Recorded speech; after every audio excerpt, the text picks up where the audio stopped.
여기 보면은 대접을 땅에 쏟는다. 잘 나온다고 우리 김희순 집사님 아주 속이 후련하게 답을 주셔서 고맙습니다. 대접이라고 하는 것은 어디서 사용한다고 그랬죠? 이 대접은 손님할 때 대접입니까? 아니면 성소의 대접입니까? 성소에서 어떤 대접을 얘기합니까? 분향단, 성소에 있는 분향단의 향을 담는 대접이라고 그랬죠. 이게 이제 up to heaven으로 되면은 하나님께 중보의 기도의 향으로 올라가게 됩니다만은, 만약에 이 대접이 거꾸로 up to earth로 되면은요, 그렇게 되면 어떻게 되죠? down to earth라고 그러나요? 그렇게 되면은 진노, 심판이 이루어지는 것입니다. 저지먼트가 있게 되는 거죠. 자, 그래서 지금 7 재앙에서 대접은 하늘로 향해 있습니까? 땅을 향해 있습니까? 땅을 향해 있으니까 심판이죠. 그렇죠? 그래서 이 성소는 구원받는 자들에게는 은혜와 구원이 이루어지는 섭리가 있지만 끝까지 거절하는 자에게는 성소로부터 심판이 있는 거예요. 그렇죠? 그래서 이 성소는 동전의 양면과 같아요. 그래서 coin two side. 그래서 한쪽으로는 God's grace, 한쪽으로는 God's judgment, 이것이 있게 되는 것입니다. 그래서 지금 이제 심판이 이르러 오는 것인데요, 7 재앙의 이 재앙의 심판은 회개를 촉구하는 심판이 아니라고 그랬어요. 이미 이제 모든 은혜의 기간은 끝났다. 그래서 은혜 기간이 끝나고 내리는 심판이기 때문에, 재앙이기 때문에 이것은 하나님의 최종적인 심판이라고 이렇게 볼 수가 있겠습니다. 여기 1844년 성소 정결이 있고요. 그 다음에 Sunday Law가 있고요. 그 다음에 이제 End of Grace, 은혜의 기간이 있고요. 그 다음에 Jesus Second Coming이 있죠. 그리고 밀레니엄 천년기가 있습니다. 그래서 이 은혜의 기간서부터 예수 재림 사이, 요 사이에 내려지는 것이 7재앙입니다. 그래서 이 7재앙은 이미 중보의 사역이 끝난 겁니다. 그래서 더 회개할 수도 없고 더 타락할 수도 없습니다. 그래서 요한계시록 22장의 12절인가요? 의로운 자는 그대로 의롭고 불의한 자는 그대로 불의하리라 라고 하는 것이 선언된 그런 재앙이라고 볼 수가 있겠다, 이렇게 말씀을 드렸습니다. 그래서 이미 노아 방주로 볼 때에는 노아의 방주문이 닫힌 상황이고요, 열처녀의 비유에서도 미련한 처녀들이 기름을 사가지고 왔을 때는 이미 문이 닫혔다, 샷도우가 된 거예요. 샷도우 되어서 아무리 낙낙해도 안에서 문을 열어주지 않아요. 늦었어요. 늦었고 하나님을 모르는 거죠. 자, 그 다음에 이제 제가 나야가라 폭포 얘기했나요? 나야가라 폭포가 이렇게 있잖아요. 그러면은 위에서 이 폭포 떨어지는 나야가라 폴의 이 위에는 이렇게 보트를 타고 거기서 이제 그 보트 놀이를 하는 일이 있어요. 그런데 그게 이제 이 보트가 전동으로 된 보트이기 때문에 힘이 있어서 폭포 가까이 가면은 다시 올라가고 이렇게 할 수가 있겠죠. 그런데 어느 정도 그 폭포에서부터 가까운 지역에는 그 지역까지 내려오면은 아무리 보트가 그 전동 보트가 힘이 있어도 그 밑에서 끌어당기는 그 폭포의 힘이 세가지고 그냥 빨려 내려간다는 거죠. 그러니까 그 지점을 지나면 안 되는데 그 지점에다가 뭐라고 썼냐면 Do not return point라고 써 있다고요. 지금은 뭘 안 써 있는 것 같은데 옛날에 써 있어요. Do not return point. 여기 지나면은 돌아가지 못한다. 그래서 그 지역에 내려오지 않도록 경계 표시를 하게 되거든요. 이게 마치 은혜의 기간이 끝이 그거거든요. 여기를 지나가면, 이 선을 지나가면 더 이상 회개를 할 수가 없는 상황이 되는 것입니다. 그러니까 그 은혜 기간 이전에 우리의 모든 것들이 끝나야 합니다. 그래서 이전에 늦은 비가 내리고 이른 비 내리고 늦은 비가 내리면서 준비를 시켜서 끝나는 거죠. 자, 그리고 나서 내리는 게 일곱 재앙이니까요. 일곱 재앙은 정말 멸망받는 자들에게는 무시무시한 재앙입니다. 해결이 될 수가 없는 거예요. 그냥 멸망을 당할 수밖에 없는 것입니다.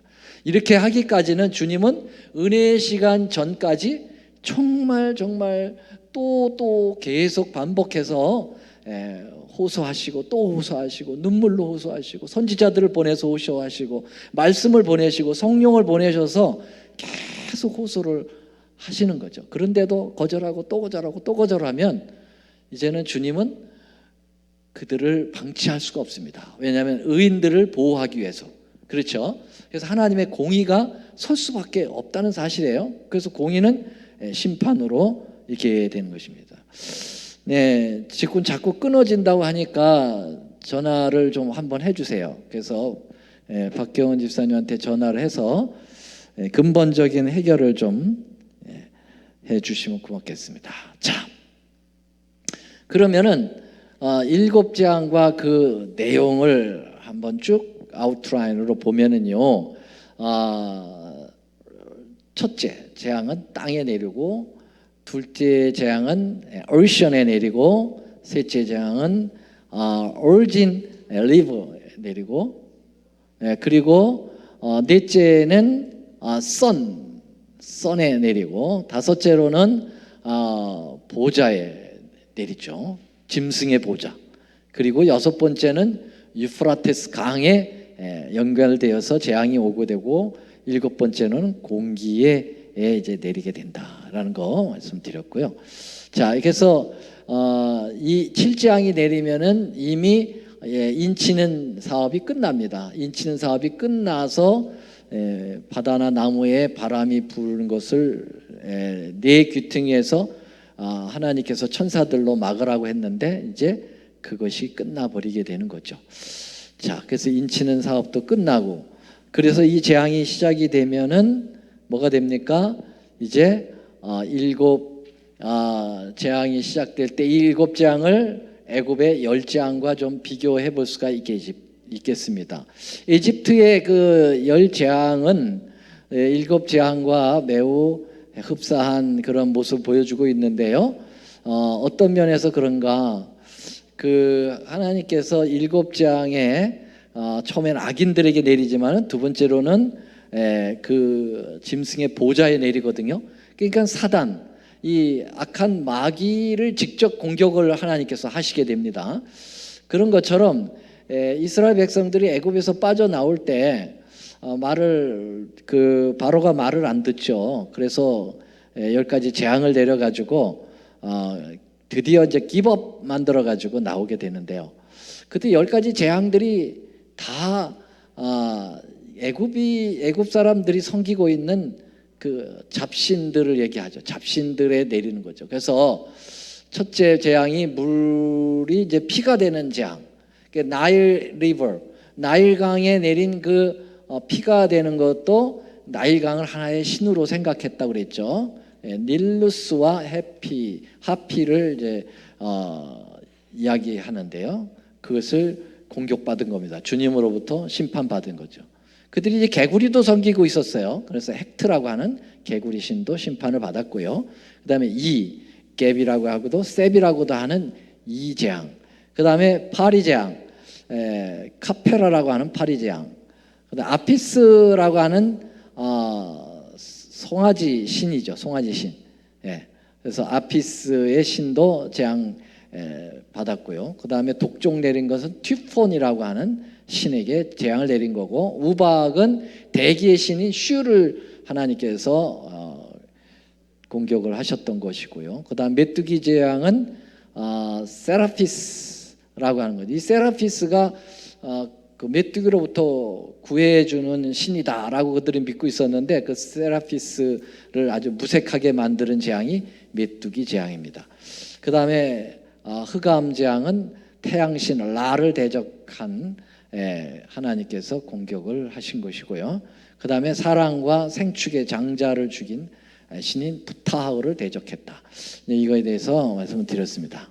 자, 이 첫째가 이제 첫째 재앙이 본격적으로 이제 하게 되면은요, 이 첫째 재앙은 땅에 쏟았다 그렇게 나와 있어요. 그렇죠? 땅에.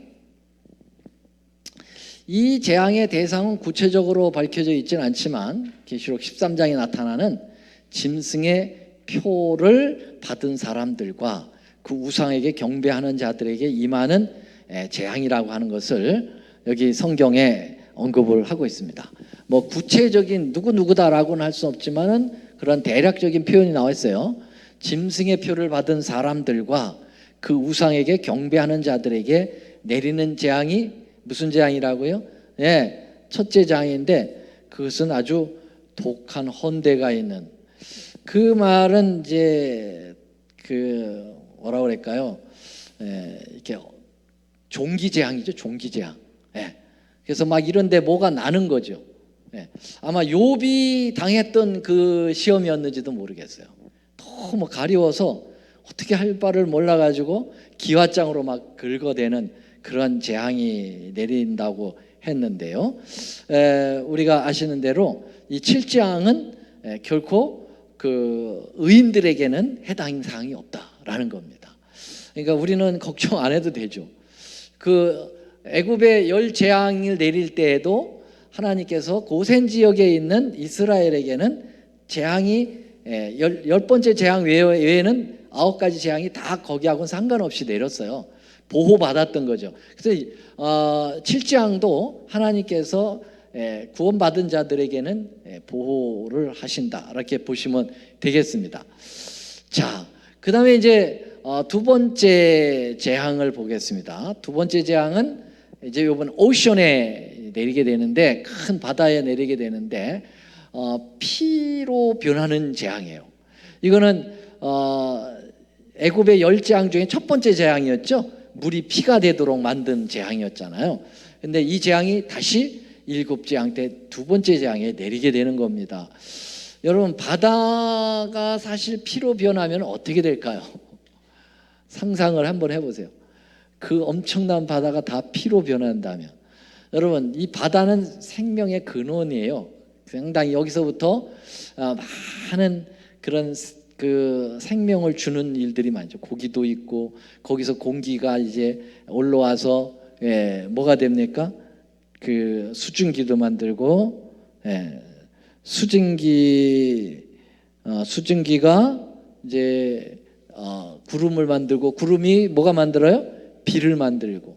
근데 만약에 바다가 피가 되면은 수증기가 없어요. 그러면은 클라우드가 안 생기고, 클라우드가 안 생기면 레인이 안 나와요. 그러면은 다 말라 죽고요. 그렇죠? 그리고 그 바다는 엄청난 리사이클링을 하잖아요. 모든 이 육지에 있는 더러운 것들이 바다로 다 들어가면 거기서 다 순환을 시켜요. 그렇죠? 거기에 소금이 있어가지고 소금으로 다 깨끗하게 만들어서 다시 깨끗하게 만드는 리사이클링 역할을 이 바다가 하는데, 피가 되면은요 그걸 못하는 거죠. 거기에다 이제 피는 썩잖아요. 그러면 악취가 나게 되고 고기가 다 죽어요. 플랑크톤이 다 죽고 고기가 다 죽고, 그러면 정말 살 수가 없는 거죠. 지구의 약 산소가 어떻게 됩니까? 지구의 산소가 약 70%가 바다에서부터 온다고 그래요. 근데 피로 바다가 다 변해버리면은 이 옥시전이 나오질 않아요. 그러니까는 70% oxygen from ocean. 근데 blood가 다 된다 이거예요. 그러면은 완전 전 세계적인 재앙이 되게 되는 것입니다. 고통이로 말할 수가 없습니다. 이제 잘 고쳐주셨어요. 그래가지고 이제부터는 잘 나온다고 하네요. 반응을 보여주셔서 고맙습니다. 자, 그러면요 이제 세 번째 재앙으로 넘어가겠습니다. 셋째 재앙은 바다에서부터 이제 어디로 올라가냐면 강으로 가게 됩니다. 그래서 어서 오세요. 그 대접을 강과 물 근원에 쏟음에 피가 되더라 그랬습니다. 바다에서의 피가 다 되었는데 사실 바닷물은 어디서부터 근원이 되죠? 리버로, from 리버로부터 바닷물이 흘러내리게 됩니다. 그러니까 그 물의 근원까지 이제 피를 만들어내는 그러한 피로 변화시켜버리는 재앙이게 되는 것입니다. 그러니까 아주 모든 물이라고 하는 물은 다 피로 다 덮어버리겠다라고 하는 것이 이 7재앙 가운데 이제 3번째 재앙이게 되는데요. 여러분, 이 3번째 재앙은 갈증이 극도에 달하게 되고 사람들이 이제 바다에서 무언가를 얻지 못하니까 강에서 이제 찾으려고 하고 강줄기에 올라가게 되면 샘물이 나오게 되고 거기서부터 맑은 물을 마시게 되는데 그 근원서까지도 다 피로 변해서 피를 마실 수밖에 없는 상황이 되어버리죠. 그래서 정말 엄청난 재앙이 오게 되는데요. 여기 5절에 보니까 내가 들으니 물을 차지한 천사가 가로되 전에도 계셨고 시방도 계신 거룩하신 이여 이렇게 심판하시니 의로우시도다. 이제 하나님의 심판이 의롭다라고 천사들이 이야기합니다. 왜 의롭습니까? 하나님은 이 심판을 심판을 위한 심판이라기보다는 어쩔 수 없는 심판이었잖아요. 그렇죠? 어쩔 수 없는 심판이었어요. 그래서 하나님은 아까도 말씀드렸듯이 호소하고 또 호소하고 또 기다리고 그렇게 격려하고 했는데도 끝까지 거절을 한 결과로 하는 거기 때문에 하나님의 이 심판은 의로우실 수밖에 없는 거예요. 기회는 다 줬어요. 그래서 정말 불공평하지 않아요. 공정과 요새 그 한국의 정치인이 공정이라는 말을 많이 하는데요. 인간이 공정해야 얼마나 공정하겠어요. 맨날 소리는 그 소리 하고선 시작하죠. 근데 끝나고 보면은 하나도 공정하지 않고 다 치우치고 그래요. 인간은 공정하지 못해요. 근데 하나님은 정말 공정하신 분입니다. 공의로우신 분이에요. 그래서 누가 하나 시비를 걸 수 없도록 우리 하나님께서 그렇게 하시죠. 그래서 아주 심판이 의롭다라고 선언을 주님에게 하게 되는 거죠.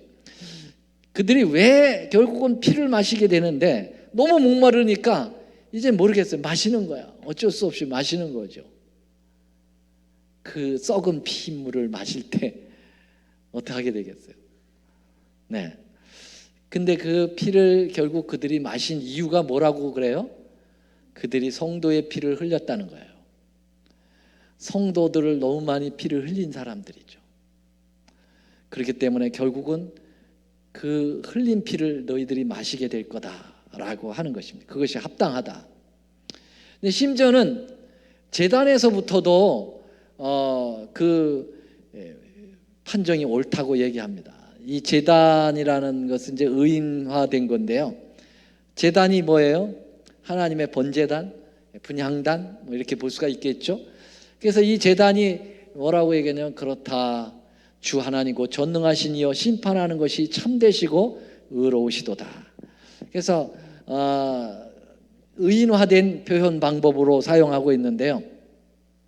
하나님의 공의는 그래서 이 하나님의 성소로부터 이 공의가 드러나게 돼 있어요. 그래서 우리가 지금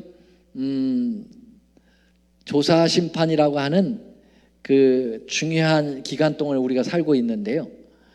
이 조사 심판은 1844년서부터 예수님 재림 때까지 이 성소의 정결을 가정을 조사 심판이라고 합니다. 의로운 자는 의롭다고 판정해 주는 것이고요. 의롭지 못한 자들은 의롭지 않다라고 판정을 받는 사실 심리라고 할 수가 있겠어요. 우리 인간들도 재판을 받을 때 그냥 심판하지 않습니다. 사실 근거를 가지고 판정을 하게 됩니다. 일일이 죄를 다 낱낱이 이 사람이 죄를 졌는가 안 졌는가를 다 조사한 다음에 심판을 하지, 그냥 심판하는 걸 갖다가 뭐라고 그러냐면 그거는 공산당식 심판이라고 그래. 공산당 심판은 어떻게 합니까? 그냥 자기들 유리한 대로 그냥 해버려. 그래가지고 그 김정은이 보세요. 그냥 지 마음에 안 들으면은 그냥 심판해서 죽여버려. 예? 와, 세상에. 자기 연설할 때 졸았다고 그냥 죽여버려. 야, 그런 건 공정한 심판이 아니죠. 그건 너무나도 불공정한 심판인데, 우리 하나님의 심판은 정확한 하나의 흠잡을 데가 없도록 하기 위해서, 그래서 하나님께서 철저하게 조사를 할 수밖에 없다는 사실이에요. 그래서 이 심판이 공정하다라고 하는 것을 결국은 이 하늘 지성소에서 성소 정결 작업을 하시는 예수님의 입에서 하시는 말씀, 그 말씀을 이 제단이 말한다라고 표현하게 된 것이죠. 자, 그 다음에 이제 네 번째 재앙을 좀 생각해 보겠습니다. 네 번째 재앙은 그 대접을 어디에다가 쏟았다고요? 태양에다가 쏟았다 했습니다. 여러분, 왜 태양에다 쏟았을까? 태양이 이제 이게 그 재앙을 맞으면서 뜨거워지는 것입니다. 점점 뜨거워져 가지고 완전히 플로리다 날씨에 곱하기 10배를 하게 되는 거죠. 그렇게 되면은 완전히 사람이 살 수가 없어요. 에어컨도 작동이 안 돼. 예. 지금 어쩌면 7재앙의 한 예비적 재앙이 내리고 있는지도 몰라요. 저쪽 그 서북부 쪽에는 상상을 초월할 만큼 지금 덥다고 그러네요. 지금 110도, 115도까지 올라갔어요. 어디 가요? 캘거리, 저쪽 밴쿠버에 있는 쪽이요. 거기는 시원한 곳이거든요. 네, 거기는 영하 30도, 40도까지 내려가는 곳이에요, 섭씨로. 그런데 지금 거기가 그렇게 덥다는 거예요. 네, 지금 이상 기온이 되는 거죠. 해에 문제가 생기도록 하나님께서, 근데 지금 그것은 뭐 하나님이 하시는 것이라기보다는 인간이 스스로 만들어낸 재앙이잖아요. 그렇죠? 환경을 제대로 보호하지 않고 산림을 막 남획해버리고, 막 그래가지고 이 아마존도 막 벌목해가지고 이 지구의 허파를 갖다가 다 도려내고 막 이러니까 결국은 이제 인간이 스스로 당하는 재앙이 되겠습니다만은, 이 7재앙은 하나님께서 직접 태양에게 열을 가하도록 하게 하는 거죠.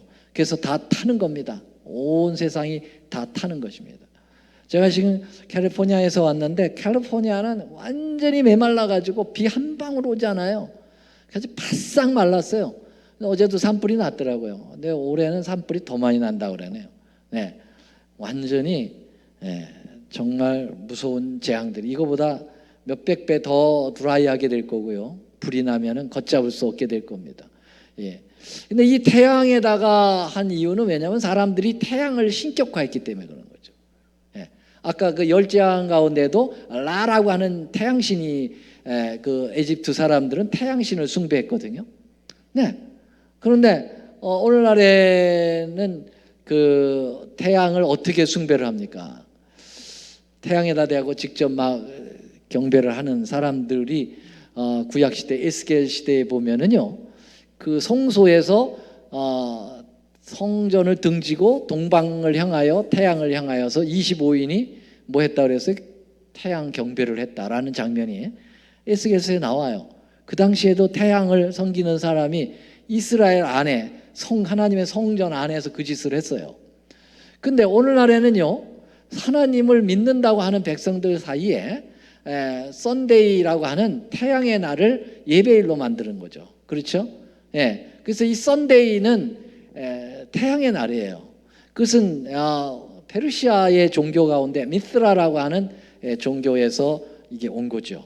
그래서 태양의 날을 일주일 주기인 하나님의 그 일주일 주기에다가 제일 첫 번째다 그걸 바꿔치기 해놨어요. 그래서 제일 첫 번째 날이 태양이 오도록 돼 있어요. 그만큼 태양을 우선으로 생각을 하도록 한 것입니다. 그래서 태양신을 결국 간접적 직접적으로 오늘날 썬데이에 예배를 드리는 사람들은 결국 태양신을 섬기는 그러한 모양새를 띠게 되었다라는 거죠. 결국은 그래서 그 태양을 그들이 그렇게 사모하고 태양을 신격화했던 그 태양으로부터 뜨거움을 당해서 이제 태움을 당한다는 그 재앙이 이렇게 표현된다, 이렇게 볼 수가 있게 되겠습니다. 자, 근데 이제 끝까지 셋째 재앙, 넷째 재앙 계속 가도 이 사람들이 회개합니까? 회개하지 않습니까? 회개하지 않아요. 여기 보면 막 불에 태움을 당했는데도 하나님의 이름을 끝까지 회방하고 회개하여 영광을 주께 돌리지 아니하더라 그랬어요. 그들은 do not repentance, 회개하지 않아요. 왜? 회개할 수가 없어. 양심이 다 거두어졌기 때문에, 은혜의 기간이 끝났기 때문에 회개를 못해요. 끝까지 하나님을 대적합니다. 죽어가면서도 이제 대적을 하게 되는 것이죠. 그래서 정말 이 7재앙이 끝까지 악인들이 결국은 멸망으로 갈 수밖에 없는 모습을 여기서 표현하고 있습니다. 자, 요번에 여러분들이 7월달 교회 지남 혹시 보셨나요? 7월달 교회 지남에 보면은 우리 재림교회의 최고의 석학인 조지 나이트라고 하는 박사님이 계십니다. 이분은 현재 살아계신 분 중에 탁월한 우리 재림교회 석학이십니다. 조지 나이트 여러 가지 우리 책을 많이 써서 지금 우리들에게 제공하고 있는데, 이분이 거기 기고한 것이 나와 있어요. 오늘 돌아가시면은 한번 보세요. 거기 보면은 7장에 대해서 딱 나왔더라고요. 우리가 나가는 진도에 딱 맞게 나왔는데, 그분 얘기가 이제 제가 설명드린 부분들을 많이 포함하고 있습니다. 뭐냐면은 7재앙이 내리기 전에 선과 악이 이미 갈라졌다.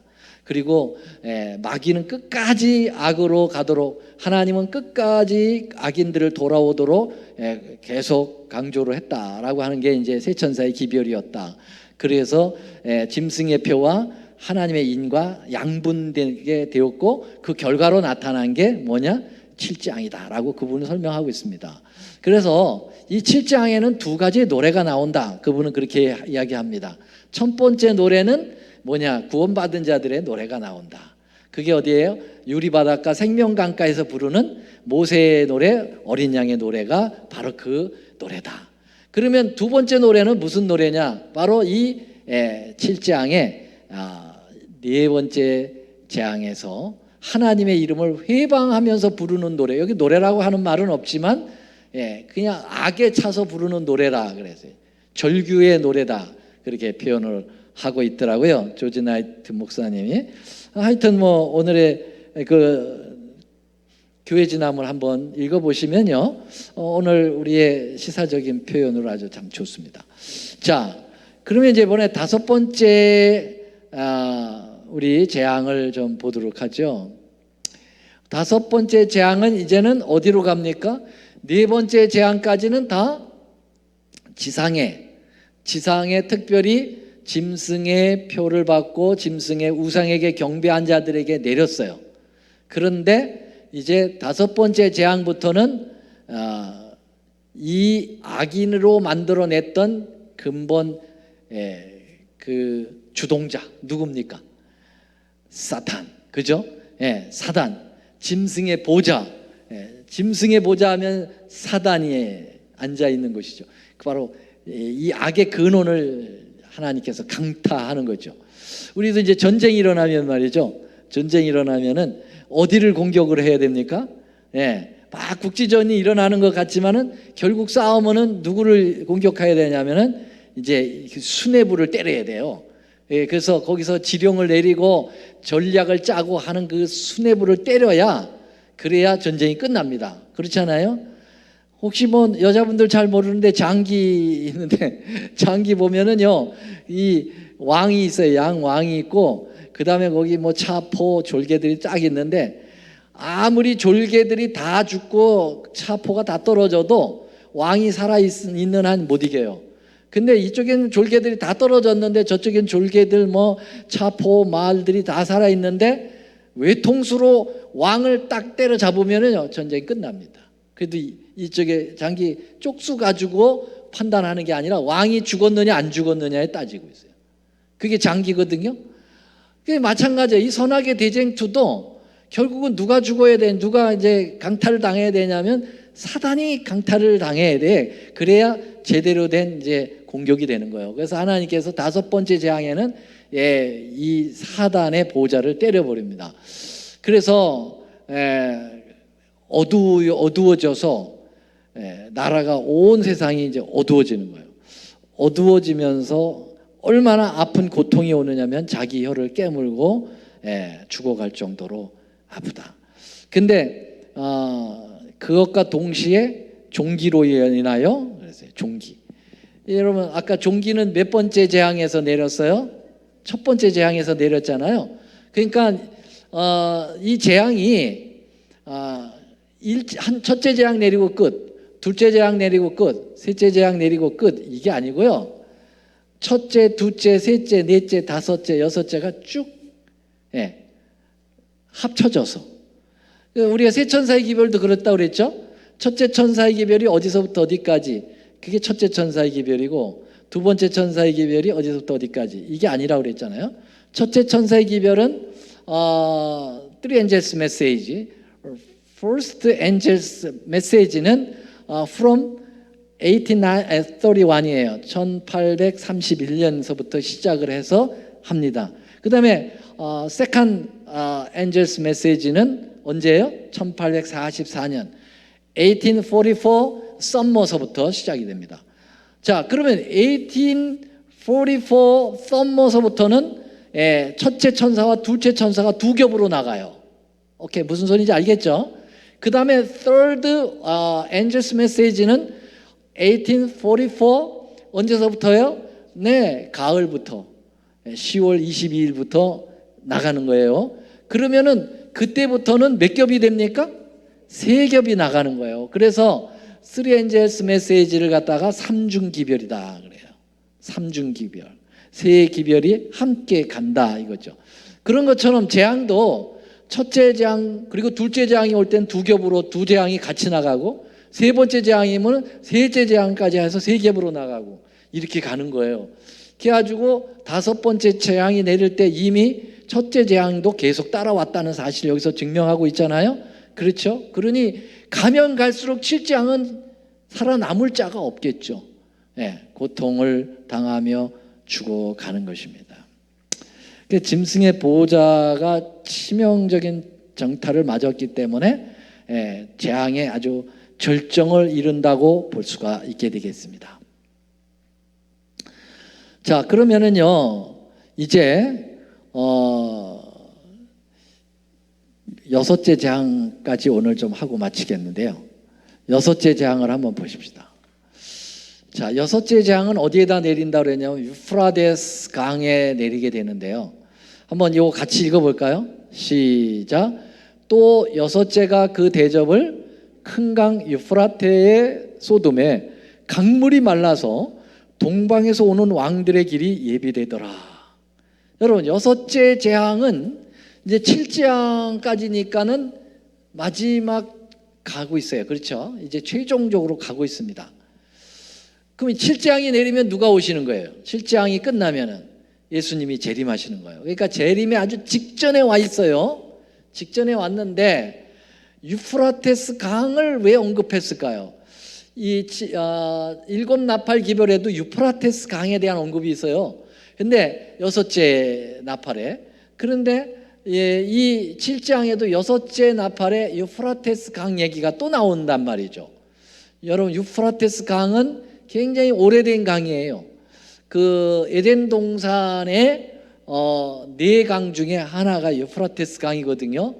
근데 이 유프라테스 강 유역에 뭐가 있었어요? 바벨론이 있었잖아요. 그죠? 이 유프라테스 강 하류의 갈대아 우르에 아브라함이 살았었고 그것이 이제 나중에는 바벨론이라는 나라가 이제 거기가 형성이 되는 거죠. 유프라테스 강물을 끌어들여 가지고 유프라테스 강물을 그 바벨론의 난공불락성, 내성, 외성 사이에다가 해자를 뚫어서 운하를 만들어 가지고 강물을 흘려보냈어요. 그렇죠? 그러니까는 이 바벨론과 유프라테스 강물은 하나로 봐야 됩니다. 그럼 바벨론이라는 나라는 어떤 나라예요? 하나님을 대적하는 나라. 그죠? 옛날에 고대 바벨론, 그리고 바벨탑, 이 바벨은 모두 마귀의 속성을 가지고 하나님의 나라와 하나님의 백성을 공격하는 세력이잖아요. 마귀의 세력이잖아요. 그렇죠? 바벨론이 그런 상징성을 가지고 있어요. 근데 이 바벨론이 고대 바벨론뿐만 아니라 요새 현대 바벨론은 이제 결국은 누구라고 그랬어요? 로만 캐토릭이란 말이에요. 그리고 타락한 개신교회들, 이런 교회들이 이제 바벨론이라고 볼 수가 있겠죠. 근데 이 바벨론하고 유프라테스 강물하고 어떤 연관관계를 가지고 있느냐? 유프라테스 강물이 그 바벨론으로 흘러 들어가서 나오기 때문에 결국은 유프라테스에 치명타를 입으면 이 바벨론이 무너지는 것을 의미합니다. 사실상이 다니엘 5장을 보면은요, 여러분 혹시 이거 아세요? 다니엘 5장에 보면 바벨론의 마지막 왕 벨사살 왕이 귀인 1000명을 데려다가 술 마시고 여자하고 놀아나다가 드디어 고레스 왕에 의해서 함락을 당해죠. 그렇죠? 그 함락 당하기 바로 직전에 하나님께서 몸이 없는 손만 나와가지고 글을 썼죠. 메네메네 데겔 오바르신. 이 말은 뭐예요? 왕의 나라가 세어서 저울에 달아보니까 부족해서 결국 나라가 나누어진다라는 말이죠. 멸망한다는 하는 하나의 원인이었어요. 그냥 바로 그날이 무슨 날이냐? 539년 BC 539년 10월 13일에 이제 멸망을 당했는데요. 이 멸망을 당할 때 고레스 왕이 바벨론을 물리칠 수 있는 그 방법은 뭐였습니까? 이건 너무 많이 말씀드렸기 때문에 제가 자세히 말씀 안 드려도 알겠죠. 메디아라고 하는 나라와 페르시아라고 하는 두 나라가 합병을 해서 연합군으로 제시해 가지고 바벨론을 포위했습니다. 바벨론 포위했는데 바벨론은 난공불락이라고 그랬죠. 성이 4겹이에요. 4겹. 그래서 두 성, 밖에 두 성, 안에 두 성, 그 사이에 유프라테스 강물을 끌어들여서 해자를 이뤘습니다. 그래서 적군이 성 하나를 넘으면 성이 또 있어, 또 성을 넘으면 그 다음에 유프라테스 리버가 흘러가. 그리고 그걸 넘었다고 봅시다. 그걸 건넜다고 봅시다. 성이 또 2겹이 있는 거죠. 이렇기 때문에 바벨론은 정말 웬만해 가지고는 무너뜨릴 수 없는 성이다. 그래서 벨사살 왕이 이 성을 믿고 띵까띵까 하고 놀아놨던 거예요. 근데 고레스가 와서 딱 보니까 여기를 들어갈 수 있는 방법은 저 강물을 타고 들어가는 수밖에 없다. 그래서 어떻게 했어요? 유프라테스 강 상류 쪽에 가서 물이 적게 흐르는 부분에다가 댐을 막았어요. 그리고 물주기를 다른 데로 돌려버렸죠. 그러니까 유프라테스 하류 강물들이 말라가기 시작하죠. 그래서 말라가지고 결국은 이 허벅지까지 낮아졌을 때 그 강물을 타고 두 군대가 들어가고 있는 장면이 이 그림입니다. 이 두 군대가 지금 들어가고 있죠. 그래 가지고 하루 아침에 이제 멸망을 당했습니다. 그래서 바벨론을 멸망시킨 고레스가 이렇게 원통 기념비를 만들어 가지고 나는 고레스 세상의 왕, 위대한 왕, 바벨론을 정복한 왕이다. 그리고 이제 그 자랑을 해놓은 것이 이제 지금 이 대형박물관에 있다고 말씀을 드렸습니다.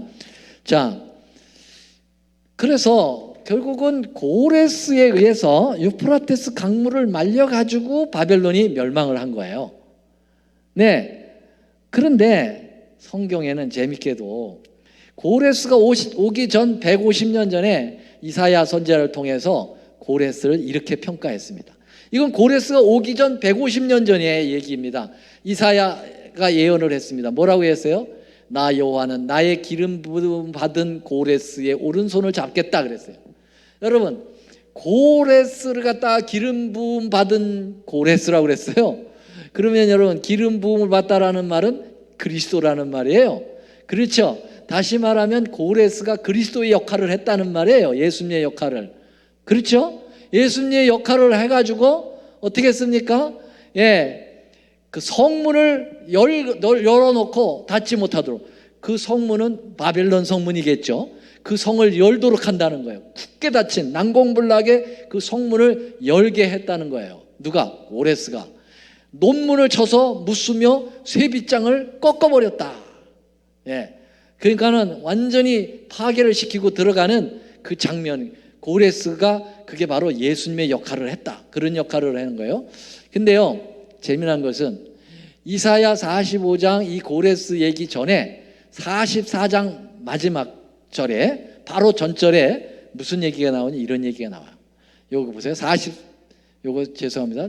요 44장 27절 28절에 밑에 걸 안 바꿔놨네요.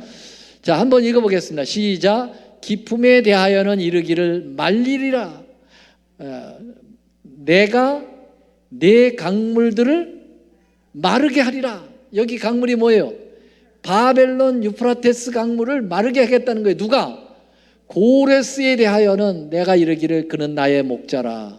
그래서 결국 예루살렘에 대하여 증언하는 역할을 하게 하겠다는 거예요. 그래서 결국은 고레스에 의해서 바벨론이 멸망당하고요. 그리고 고레스가 바벨론의 포로로 끌려온 이스라엘 백성들 고국으로 보내서 예루살렘 성을 중건하도록 만들어줬습니다. 맞습니까? 자, 그러면 여러분, 바벨론이 멸망하면서 이스라엘 백성들이 종살이 하다가 본국으로 돌아가는 역사는 오늘날 시대로 보면은 사단에 의해서 우리가 포로로 잡혀서 이 세상 종살이 하다가 결국은 바벨론이 멸망하면서 우리를 어디로 올라가요? 하늘로 데려가서 예루살렘 중건한 새 하늘과 새 땅에 가서 거하도록 만들어주는 거예요. 그 역할을 누가 해요? 예수님이 하는데 고레스가 그 역할을 미리 보여줬다. 놀라운 일이죠. 그러니까 질지한 가운데에서도 고레스가 나와야 돼. 왜요? 그러니까 저기 무슨 강이 나와야 돼요? 유프라테스 강이 나와야 돼요. 유프라테스 강물이 말려지면서 바벨론이 멸망당하고 그리고 우리가 예수님에 의해서 하늘나라 가야 되니까. 그러면 유프라테스 강물이 마르고 바벨론이 이제 멸망당한다는 게 칠지양으로 완전히 이제 이거 완전히 사단의 보좌가 깨져버리고 사단의 권세가 깨지는 것을 의미하는 거죠. 자, 여러분, 이 바벨론 얘기가 그 계시록 16장 끝에서 이제 17장으로 넘어가는데요. 17장에 이런 얘기가 나와요. 계시록 17장. 이거 우리 17장 가서 다시 좀 공부 좀 하겠습니다만은 여기 보세요. 또 7 대접을 가진 7 천사 중 하나가 와서 내게 말하여 가로되 이리 오라. 많은 물 위에 앉은 큰 음녀에 받을 심판을 내게 보이리라. 여러분, 음녀가 어디에 앉았대요? 물 위에 앉았대요. 이 음녀는 누구예요? 바벨론이거든요. 음녀의 어미는 로만 캐토릭, 그리고 그의 딸은 타락한 개신교, 다 바벨론이에요. 왜 음녀라고 그랬어요? 그들도 타락한 교회거든요. 교회는 여자거든요. 여자가 타락하면 음녀잖아.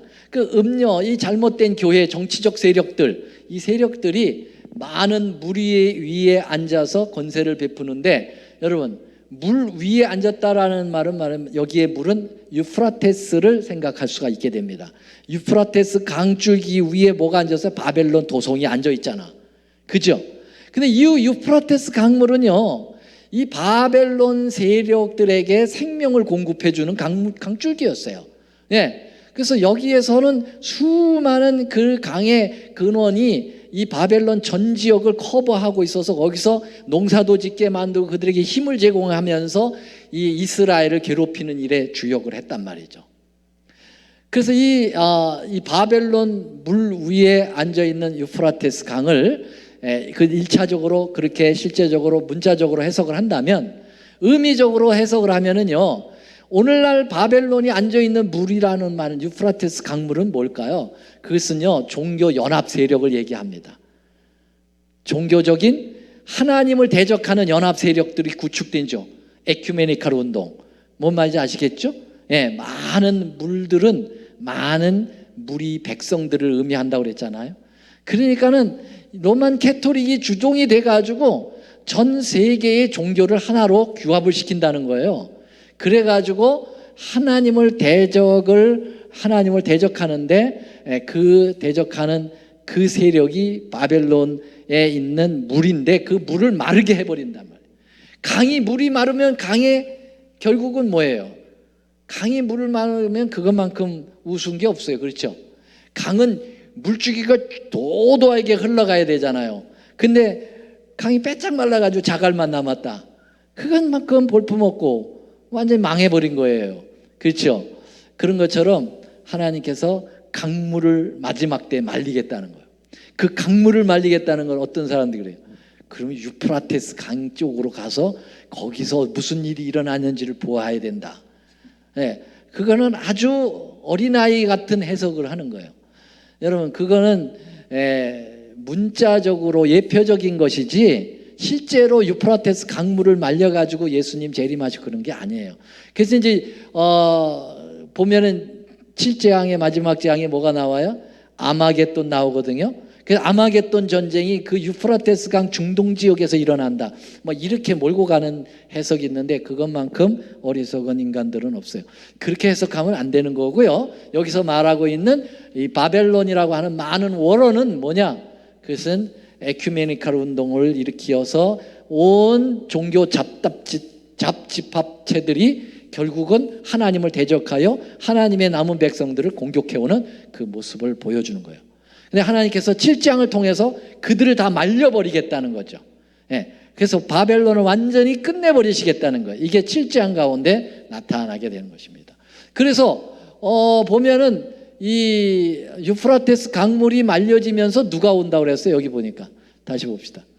여기 보면은